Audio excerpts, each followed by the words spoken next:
Les estamos presentando Dígalo aquí. A ver, seguimos hablando sobre esto. Aquí son muchas las hipótesis que la gente tiene, creo que todas están muy buenas. Aquí dice, Wendy dice, existen dos posibilidades. La que puede ser un pote de humo del gobierno para distraernos de todo lo que está sucediendo, pero también puede que haya sido un atentado, porque aquí hay mucho descontento. Me imagino que está en Venezuela. Espanoxeraxo dice, un atentado y no hay muerto. ¿Dónde estaba Diosdado, Delcy y Tibisay? Pregunta. Liliana Dira dice, lástima el carísimo traje de la primera combatiente que solamente le duró un ratito. Wendy también habla pues que el descontento es de la Fuerza Armada Nacional. Aquí dice Raquel, ay, que ustedes qué vergüenza con sus comentarios, porque no le dan luz a Dios para no escuchar tantas estupideces del carnicero. No, pero está hablando de Nicolás. Así es. Tenemos de inmediato conexión con Venezuela. Vamos a conversar con nuestro colega, periodista de investigación, experto en fuente militar y en temas criminales, Javier Ignacio Mallorca. Vía Skype se conecta con nosotros precisamente para ampliar un poco la visión desde el punto de vista periodístico de esto que ha sucedido, que ha llamado poderosamente la atención no solamente de la comunidad de nuestro país, sino en todo el hemisferio, porque hay muchas dudas, hay muchos espacios que están grises, por no decir a oscuras, en esta averiguación. Cuéntanos, Javier, bienvenido. ¿Qué tal? ¿Cómo están? Bueno, lo primero que uno hace desde el punto de vista periodístico es ir como de lo más actual hacia atrás, ¿no? Sí. En las últimas horas hubo un allanamiento al Hotel Pestana, que está en Santa Eduvige, bueno, al lado de los Palos Grandes, allí, adyacente a la avenida Rómulo Gallegos. Investigaciones estratégicas de SEBIN estuvo allí desde la mañana en el curso de las averiguaciones sobre este caso que ha llamado, como ustedes dicen, la atención no solamente del país, sino también, por lo menos, del hemisferio occidental. Sí. Lo que se haya encontrado allí no ha trascendido. De hecho, no habían terminado las diligencias en el Hotel Pestana cuando ya se había anunciado la rueda de prensa con el fiscal general designado por la Asamblea Nacional Constituyente, Tarek William Saab.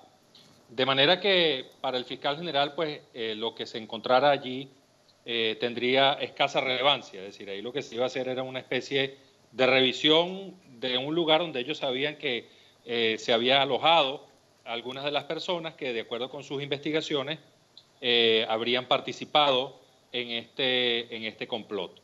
Luego, uno de los elementos que quizá añadiría alguna razón adicional para sospechar sobre lo que pudo haber sucedido allí el sábado a las 5:50 de la tarde en la avenida Bolívar es que precisamente el aniversario de la Guardia Nacional nunca se ha celebrado en ese sitio. Esto se los dice alguien que cubrió fuente militar por mucho tiempo. Sí. Generalmente los actos con motivo del aniversario de la Guardia Nacional se hacían en los próceres o si no en el patio de la Academia Militar, que ustedes saben que comparte la Academia Militar del Ejército y de la Guardia comparten el mismo patio. Entonces allí es donde se hace el acto con motivo del aniversario de la Guardia. Y llamó mucho la atención porque incluso los ensayos que se hicieron en las fechas previas, inmediatamente 4 o 5 días antes, hubo 2 jornadas de ensayo en las que trajeron a tropas de Miranda, de Vargas y Distrito Capital.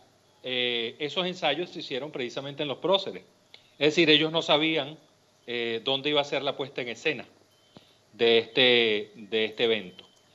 A la 1 de la tarde fue que empezaron a llegar trasladados por autobuses hasta la avenida Bolívar. Los dejaban en los alrededores de Parque Carabobo, incluso un poco más allá en Bellas Artes, y desde allí caminaban en formación hasta las 2 últimas cuadras de la avenida Bolívar, donde estaba al final ya casi llegando al Tribunal Supremo de Justicia, la tarima donde fue la locución del presidente Nicolás Maduro. Entonces, bueno, había poca información previa para planificar un acto como este. Y eso es un elemento importante. ¿Qué quiero decir con esto? Que los que actuaron en la avenida Bolívar poseían información privilegiada. Exacto, porque sabían perfectamente que iban a hacerlo allí, que no era lo tradicional. Es decir, si esto es real, estamos hablando de que pudiera ser dentro de las filas del chavismo, Javier Ignacio. Ya eso es hacer mayores especulaciones, ¿no? Sí. Uno en esto tiene que ir como muy paso a paso, tratando de ir sobre certezas, ¿no? Y esto es una deducción que uno hace incluso a la luz de de la documentación que se ha podido recabar, pero también de los testimonios. Sí. Y le voy a aportar un dato adicional. Sí. Miren, el dron que efectivamente estalló sobre, digamos, la parada que se hizo allí, estalló a unos 80 metros lineales con respecto al lugar donde se encontraba el presidente Maduro dando su alocución en la tarima. Sí. Y a unos 18 metros de altura, entre 15 y 20 metros de altura, de acuerdo con los testimonios recabados. Ese dron estuvo dando vueltas aproximadamente 8 minutos y había salido, de acuerdo con los testimonios, del interior del túnel que pasa por debajo de la sede del Tribunal Supremo, es decir, la finalización de la Avenida Bolívar y la conexión posterior con la Avenida San Martín. Este túnel, allí fue donde estaba, por decirlo así, ocultado el dron, que luego salió, empezó a dar vueltas alrededor de la tarima del presidente, donde estaba el presidente, se llegó hasta, perdón, un edificio de la Misión Vivienda, un poco más atrás de donde estaba la agrupación de parada, luego regresó y en ese regreso es cuando estalla. Estamos hablando de 10 para las 6 de la tarde, Sí. del día sábado. Posteriormente ocurre una especie de estallido, pero no de un explosivo como este, que según el gobierno era material C4, sino de algo más fumígero, por decirlo así, porque arrojaba mucho humo y estaba en el lado de la pista sur de la Avenida Bolívar. Entonces fue ahí cuando los militares perdieron el control y rompieron filas Sí. y salieron corriendo básicamente hacia el lado este de la Avenida Bolívar, en lo que todos pudimos apreciar gracias a la transmisión del canal de todos los venezolanos. A ver, Entonces, sí. ¿Nos escuchas? diga. ¿Nos escuchas? Sí. Para cerrar, Javier Ignacio, todavía hay muchas preguntas, muy pocas respuestas. Sin embargo, sí queda claro que en virtud de cómo se han ido desencadenando las situaciones, han habido puntos que están sin ningún tipo de aclaratorias en este momento, Javier Ignacio.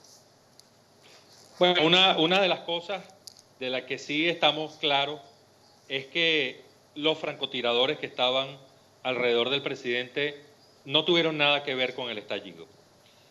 Ese dron estalló porque estaba programado para estallar allí. Okay. Y estaba programado, estaba armado, configurado para hacer exactamente lo que él hizo. Porque si se hubiera querido causar bajas humanas, ese dron perfectamente hubiese podido ser equipado con tornillos, tuercas, sí, guaymaros, perdigones que hicieran metralla y que hubieran salido como elementos fulminantes hacia la parte inferior de donde éste se encontraba. Eso no sucedió.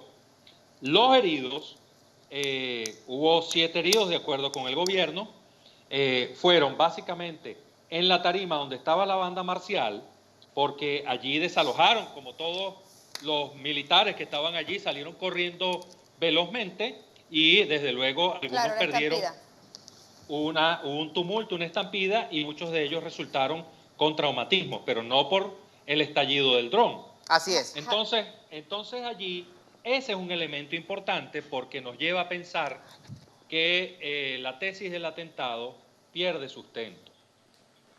Javier Ignacio, agradecemos enormemente el que nos hayas podido acompañar, Javier Ignacio Mallorca, pues hablando, periodista con mucha trayectoria, hablando de la situación durante este fin de semana. Hacemos pausa, ya venimos con más de Dígalo Aquí.